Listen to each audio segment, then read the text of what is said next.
So lately, I've been seeing a lot of posts about what Roger's treasure could actually be, or even how One Piece might end.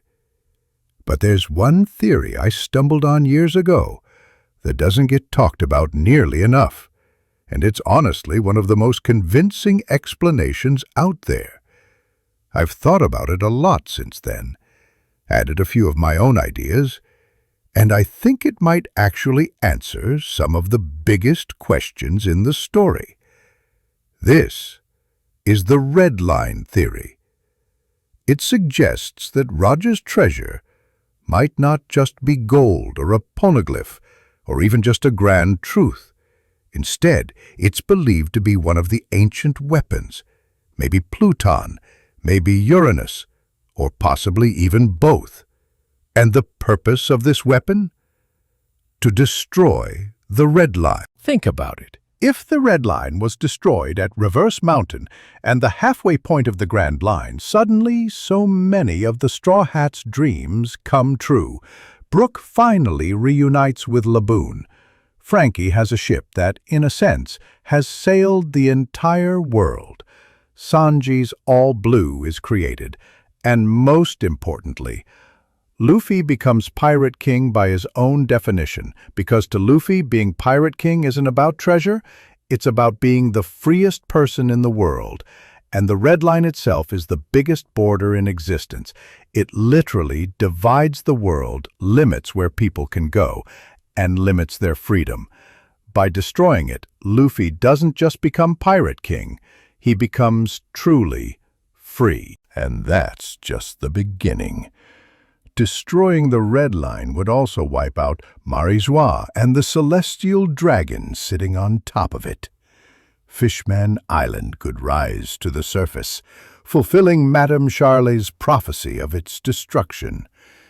And with all the seas connected into one, the entire world finally becomes one piece. But here's where it gets even deeper. The Straw Hats aren't alone. The Grand Fleet isn't just an army, it's a symbol. Right now it's made up of humans, long arm and long leg tribes, dwarves and giants. And if we include the Sun Pirates and the Minks after the events of Whole Cake and Wano, then suddenly Luffy commands one of the most diverse crews in history.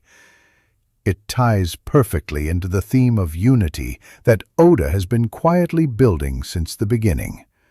Now, let's clear up some of the biggest questions people usually have about this theory. And why didn't Roger destroy the Red Line himself? Because the time wasn't right. Roger and his crew learned everything about the ancient weapons, and even about Poseidon. But at the time of his execution, Poseidon hadn't been reborn yet. Why is Poseidon so important? Poseidon, Shirahoshi, has the power to command the Sea Kings, and those Sea Kings are the only ones capable of moving Noah, the massive ship meant to evacuate Fishman Island when the Red Line is destroyed. Why haven't the Roger pirates done anything since? It's possible that Roger made them promise not to interfere, to let the future play out on its own. Or maybe, in some cases, they don't even know about Poseidon's rebirth yet. When you look at all these pieces together, it feels like Oda's been setting this up for decades. The destruction of the Red Line ties together every theme of freedom, unity, and inherited will. It fulfills the dreams of the Straw Hats, wipes out centuries of oppression, and quite literally makes the world whole again.